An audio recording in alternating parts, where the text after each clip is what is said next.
لاہور شہر میں آج بھی گینگ وار کام کر رہی ہے، انڈر ورلڈ کے لوگ موجود ہیں اور اس کی جو ثبوت ہے وہ امیر بلاج ٹیپو کا مرڈر ہے۔ کیا وجوہات ہیں کہ گینگ وار جو ہے وہ پولیس کے اور حکومتی دعووں کے باوجود ختم نہیں ہو پا رہی؟ کس طرح یہ گینگ وار کے جو لوگ ہیں اتنے طاقتور بن جاتے ہیں؟ ظہیر الدین بابر صاحب ہمارے ساتھ موجود ہیں۔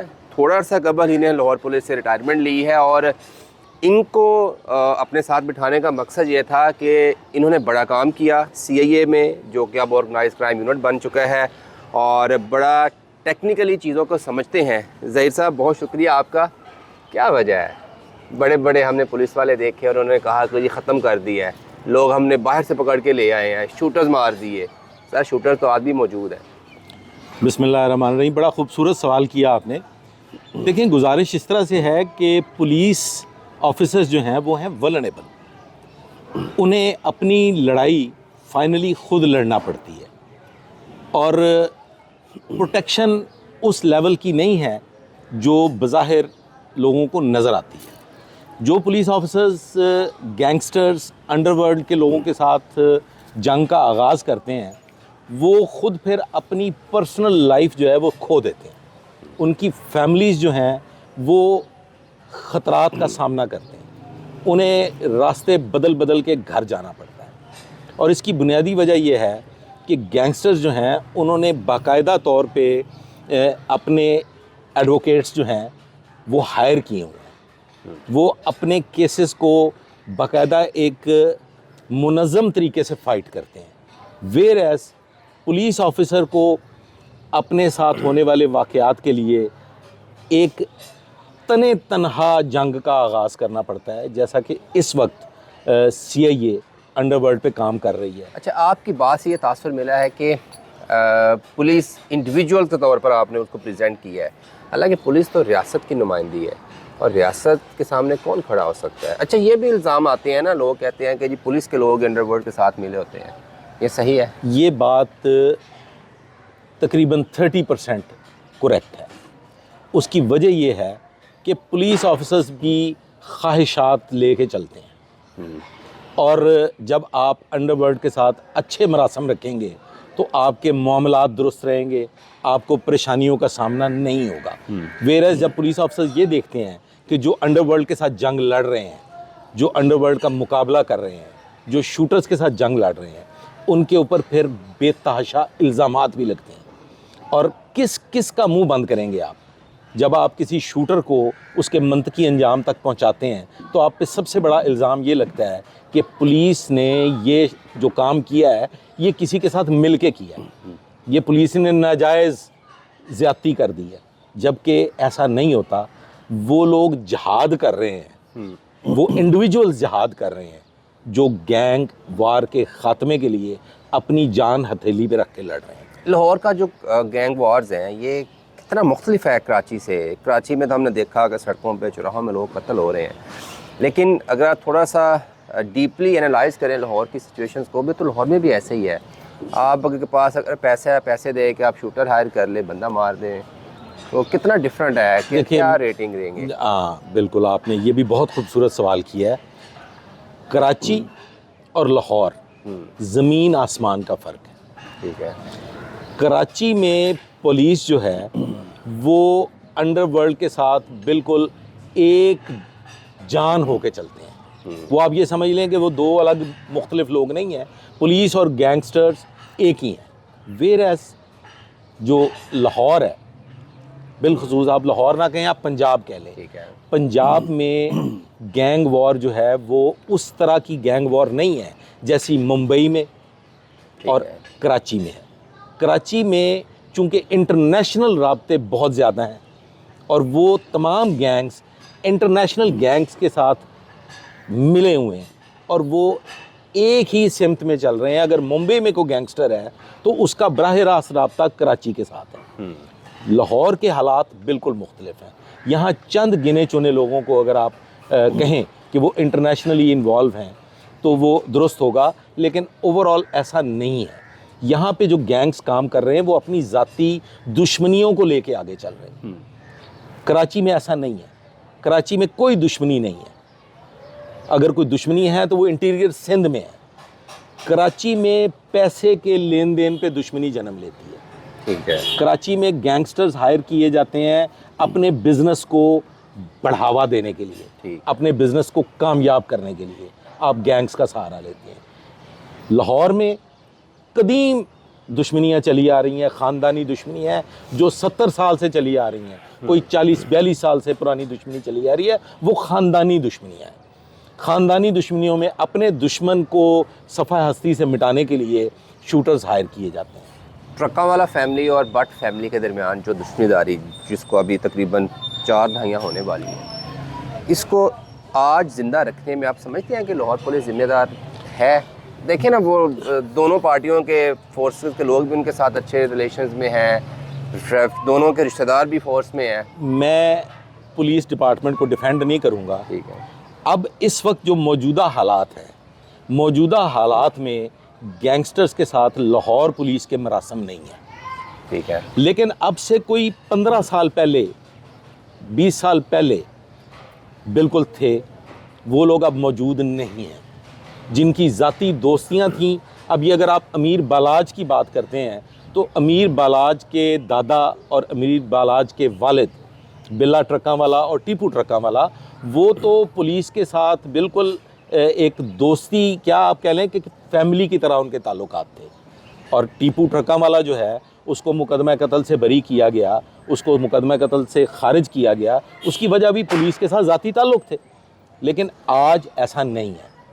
आज आप जो पुलिस अफसरान जंग लड़ रहे हैं, और लाहौर पुलिस के भी जो ऑफिसर्स हैं, अगर आप मुझे इजाज़त दें तो मैं एक नाम ले लूँ। जी, आप अगर अली भट्ट का जिक्र कर लें, जो इस वक्त बतौर DSP CIA इछरा काम कर रहे हैं, वो ज़ाती जंग बन चुकी है उनकी। ठीक है। गैंगस्टर्स के साथ, टारगेट शूटर्स के साथ उनकी ज़ाती लड़ाई बन चुकी है। वो बिल्कुल भी ना तो किसी के साथ उनकी दोस्ती है और ना ही वो किसी ख़ानदान को लेके साथ चल रहे हैं। उनकी अपनी ज़ाती ख्वाहिश थी कि मैं शूटर्स का ख़ात्मा कर दूं लाहौर से, और आज वो वल्नरेबल हैं। वो होटल्स में नहीं जा सकते, वो रेस्टोरेंट्स में अपनी फैमिलीज़ को लेके आज़ादाना तौर पे नहीं फिर सकते, वो अपने घर जाते हैं, रास्ता बदल के जाते हैं। तो अब वो हालात नहीं है। कराची के हालात का आप लाहौर के साथ तकाबली जायज़ा गलत होगा, क्योंकि वहाँ के गैंग्स भी डिफरेंट हैं और वहाँ के शूटर्स भी डिफरेंट हैं। वहाँ पे आपको हर गली से, हर महल्ले से एक शूटर हायर कर सकते हैं आप। तो ये गैंग्स वॉर रन करने के लिए लाहौर में अगर आज की 30-40 साल पीछे देखें तो ये किराए के कातिल जिनको आज हम शूटर्स कहते हैं, ये कितना अहम है रोल इनका, और ये इंडक्शन कब हुई थी? जी, ये इंडक्शन हुई थी जी हनीफा बाबा, जिन्होंने वो जी वालों। जी हाँ, ये हनीफा बाबा, अब से आप समझ लें कि कोई 40 साल पहले लाहौर में शूटर्स को हायर करने का रवाज बना। ठीक है। और उसकी वजह यह थी कि जो दुश्मनियाँ चूँकि बराह रास्त थीं, ख़ानदानी दुश्मनियाँ थीं, और वो अपनी ज़ात को उससे अलग रखने के लिए, अपने आप को बचाने के लिए शूटर्स हायर करने का रवाज पैदा हुआ। और फिर वो शूटर्स कौन होते थे? वो शूटर्स वो होते थे कि कोई शख्स, जैसे टीपू ट्रक्का वाला कत्ल होता है तो टीपू ट्रक्का वाला के साथ ही खुरम हुआ करता था, उसे हायर किया गया, उसको ख़रीदा गया। ठीक है। बाहर से कोई शूटर नहीं लिया गया, उसी के बंदे को तोड़ के तो बतौर शूटर इस्तेमाल किया गया। ऐसे ही जो बिल्ला ट्रक्का वाला है, बिल्ला ट्रक्का वाला की मोहब्बत थी हनीफा बाबा के साथ। ठीक है। वो दस्ते शफ़क़त रखते थे हनीफा बाबा पे।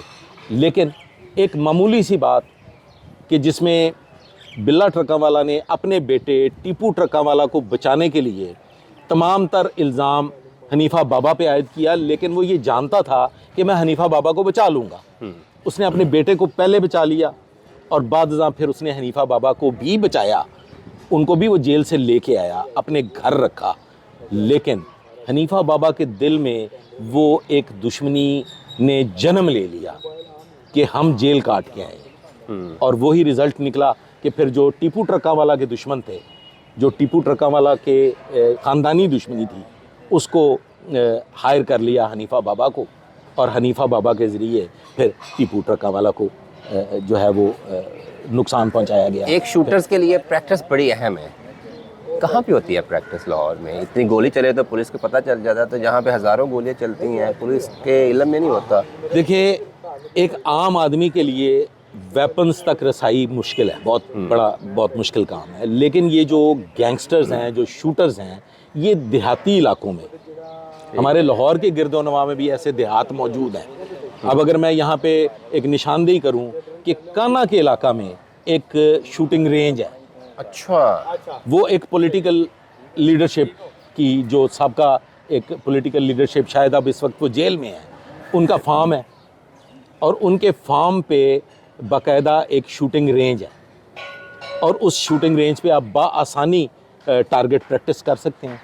अब कोई शख्स 500 पुलिस वहाँ पे नहीं उसको ख़त्म कर सकती। अब मैं अब इसका थोड़ा सा आपको बता देता हूँ कि अगर कोई एक मुरब्बे का 25 एकड़ का फार्म है, या अगर कोई 50 एकड़ का फार्म है, उस 50 एकड़ के फार्म में जो कि दूर दराज इलाके में है, देहात में है, वहाँ पे फायरिंग हो तो वो बासानी ये कहा जा सकता है कि जी हमारी अपनी रेंज है, हम यहाँ पे टारगेट शूटिंग कर रहे हैं, हमारे पास लाइसेंस्ड वेपन्स हैं, हम और वहाँ पे कोई भी आके टारगेट शूटिंग की प्रैक्टिस कर सकता है।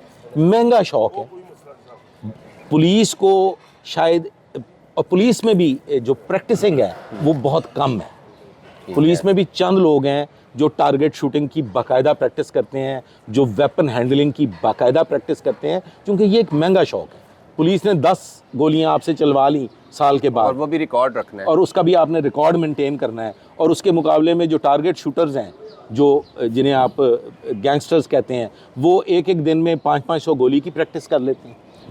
तो ये एक इसमें है चीज़। अच्छा, कि शहर में तो प्रैक्टिस नहीं हो सकती, देहात में प्रैक्टिस होती है। अच्छा ज़हीर भाई, एक पुलिस अफसरान से जब भी बात की जाती है ना इन मामलात पे कि ये गैंगस्टर जो हैं ये मुकम्मल तौर पर एलिमिनेट क्यों नहीं हो सकते हैं, तो पुलिस वाले ऑफ रिकॉर्ड हमें बता देते हैं कि पॉलिटिकल इन्फ्लुएंस भी होता है।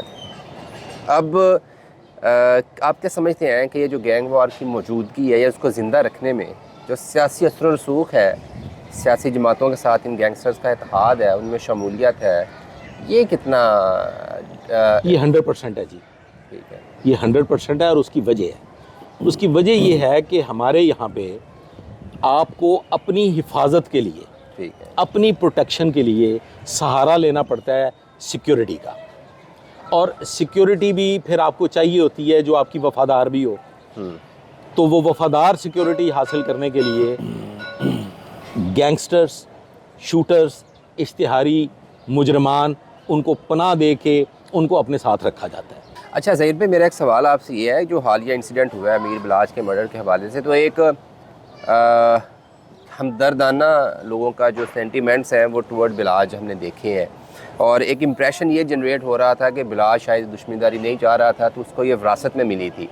आपकी मालूमात के मुताबिक क्या वाकई बिलाज जो था वो बट ख़ानदान के साथ दुश्मनी थी, उसको वाइंड अप करना चाह रहा था? कोई सिंसेरिटी के साथ कुछ एफर्ट्स हुई थी ऐसी? जी नहीं हुई। अवलीन सतह पे जब बिलाज का मर्डर हुआ तो मुझे जो इब्तदाई मालूमात मिली थी उसमें यही पता चला था कि बिलाज जो है वो अब एक पुरसुकून ज़िंदगी, एक अय्याशी की ज़िंदगी गुजारना चाहता है। ठीक है। लेकिन मैंने इस मर्डर के बाद जब प्रोबन किया, चूँकि मैं कुछ अर्सा से सीन से ऑफ था, तो जब मैंने मालूमात हासिल की तो मुझे पता चला कि एक डिफेंस में शख्सियत रहते हैं, वो भी मलक साहब हैं, वो बालाज फैमिली के बहुत करीबी मरासम है उनके साथ, वो एक शरीफ आदमी है।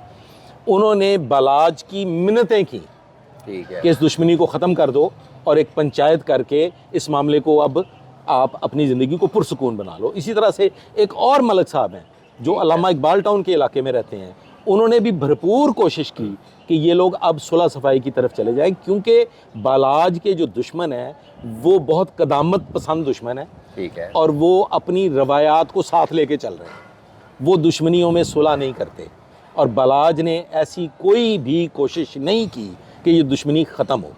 उसने वक्तन फ़वक्तन शूटर्स भी तैयार किए, उसने वक्तन फ़वक्तन हमला करने की कोशिश भी की। और आपका क्या ख़्याल है कि जब दुश्मनियाँ चल रही हों तो आपको पता नहीं चलेगा कि कौन क्या तैयारी कर रहा है और कोई हम पे कैसे हमलावर होने की कोशिश कर रहा है? तो बालाज ने बिल्कुल कतन अपनी ख़ानदानी दुश्मनी को ख़त्म करने की कोशिश नहीं की, बल्कि उसने इसको मज़ीद इजाफा इसमें किया। अच्छा, एक सवाल ये भी बनता है कि बिल्ला, फिर उसके बाद टीपू, फिर बिलाज, दूसरी तरफ भट्ट ख़ानदान से कोई भी जो प्रोमिनेंट फिगर था وہ اس گینگ وار کے نظر نہیں ہوا. یہ دونوں خاندانوں میں اس کو آپ کیسا دیکھتے ہیں؟ یہ کیا وجہ دیکھیں ہے؟ جو دوسری بٹ فیملی ہے نا جی، وہ بڑے سیانے ہیں، وہ ولنریبل نہیں ہیں، صحیح ہے. وہ پبلک گیدرنگز میں نہیں جاتے، ٹھیک ہے. وہ سوشل لائف نہیں گزارتے. انہوں نے اپنی سوشل لائف یو کے، دبئی اور ان علاقوں میں، ملائیشیا، تھائی لینڈ کی طرف لے گئے ہیں. اپنے لوکل نہیں. پیرنٹ کنٹری میں وہ ولنریبل نہیں ہے، وہ آزاد نہیں پھرتے. ویرز یہ جو بلا ٹرکاں والا اور ٹیپو اور بلاج کی جو لائف تھی وہ بہت سوشل تھی. وہ اپنے ڈیرے پہ بھی کھلے بیٹھتے تھے، شیروں کے ساتھ کھیلتے تھے، جانور انہوں نے رکھے ہوئے تھے، وہاں لوگوں کا عام آنا جانا، شادیوں میں جانا، میت پہ جانا، یہ ان کے رواج تھے. اور انہوں نے شہر کی دشمنداری آخری وقت تک رکھی. اچھا، ایک یہ بھی ایک خدشہ لوگوں کے ذہنوں میں ہے کہ بلاج کے مرڈر کے بعد شاید یہ جو ٹرکاں والے اور بٹ فیملی کے درمیان دشمنی تھی، یہ اس کو آکسیجن ملی ہے اس مرڈر کے بعد. یہ ختم ہو گئی جی. اچھا. بلاج کے بعد اب کوئی ایسی شخصیت ٹرکاں والے میں موجود نہیں ہے جو اس دشمنی کو لے کے آگے چل سکے. بلاج ایک لاسٹ فگر تھا، وہ بہت پڑھا لکھا تھا، بڑا ذہین تھا، لیکن مات کھا گیا اپنی لنڈ مشٹنڈ گیدرنگ کی وجہ سے. وہ اپنے جو اس کے آوارہ دوست تھے ان کے ساتھ ان کی سنگت کی وجہ سے وہ مات کھا گیا. ورنہ وہ جتنا ذہین تھا، جتنا سمجھدار تھا، اس نے سوشل میڈیا کنٹرول کیا ہوا تھا، اس نے لوگوں کے دلوں میں گھر کر لیا تھا. دیکھیں آج کے اس دور میں جو سوشل میڈیا پہ کنٹرول کر سکتا ہے نا جی، وہ بیانیے بھی بنا سکتا ہے اور وہ اپنے آپ کو لوگوں کے سامنے ایک خوبصورت انسان کے طور پہ بھی پیش کر سکتا ہے. اگر آپ پولیٹیکلی بھی دیکھ لیں تو اس وقت سوشل میڈیا کے ذریعے جس پارٹی نے اپنا ایک تاثر قائم کیا ہے لوگوں پہ، وہ انفلوئنس رکھتا ہے، وہ بہت انفلوئنس. اور میڈیا انفلوئنسر جو ہیں، سوشل میڈیا انفلوئنسر جو ہیں، وہ اس کی جو پہچان اور گڈ ول جس کو ہم کہہ سکتے ہیں وہ بنی تھی تو اسی سوشل میڈیا کے پڑھا لکھا لڑکا تھا. آخری سوال یہ ہے کہ ماضی میں بھی پولیس تحقیقات میں کمیاں کوتاہی رہیں. ڈیفینیٹلی بلاج کے مرڈر کے پس منظر جو بھی فیکٹرز ہیں پولیس نے تحقیقات کرنی ہے. کتنے پرسنٹ میرٹ پریویل کرے گا اس کیس میں؟ دیکھیں پولیس کوشش کرے گی، کیونکہ میں اس وقت یہ جانتا ہوں کہ CIA کے سربراہ، جسے آپ آرگنائزڈ کرائم کہہ لیں، آرگنائزڈ کرائم یونٹ کے جو سربراہ ہیں ان کا انڈر ورلڈ سے کوئی تعلق نہیں ہے. ٹھیک ہے. ان کا بدماشوں سے کوئی تعلق نہیں ہے. اور CIA میں جو آفیسرز تعینات ہیں ایک آدھ کو چھوڑ کے باقی سب کے سب جو ہیں وہ گینگ وار کو ختم کرنا چاہتے ہیں. ٹھیک ہے. لیکن سوال پھر وہیں آ جاتا ہے کہ اب جو بٹ برادری ہے انہوں نے اس مرڈر کو اس خوبصورتی سے پلان کیا ہے کہ وہ مرڈر سے پہلے پاکستان میں موجود نہیں تھے، وہ آلریڈی پاکستان سے باہر جا چکے تھے. ایویڈنس ریکوائرڈ ہے. پولیس نے اگر میرٹ کرنا ہے تو اس نے ایویڈنس بیسڈ میرٹ کرنا ہے. کرائم سین کا ایویڈنس اور جو چیزیں برآمد ہوں گی ان کا اگر کوئی تانا بانا ان سے جا کے ملے گا، اگر ان کی کال ریکارڈز آپس میں میچ کریں گے، اگر ان کی CDRs آپس میں میچ کریں گی، ان کی کمیونیکیشنز آپس میں میچ کریں گے تو پولیس، پھر آپ کہہ سکتے ہیں کہ پولیس میرٹ پہ اس کیس کو فائنلائز کر دے گی. میں یہ سمجھتا ہوں کہ پولیس ناکام ہو جائے گی. چلیں جی، اللہ نہ کرے ایسا ہو کہ پولیس ناکام ہو، کیونکہ اگر پولیس ناکام ہوتی ہے تو پھر یہ جو شہر میں گینگ وار کی وجہ سے قتل و غارت کا سلسلہ چلا آ رہا ہے دہائیوں سے، یہ مزید آگے بڑھے گا اور اس گینگ وارز میں کئی معصوم جانیں بھی جو ہیں وہ نظر ہوئی ہیں اور اللہ نہ کرے کہ اس کیس میں ایسا ہو.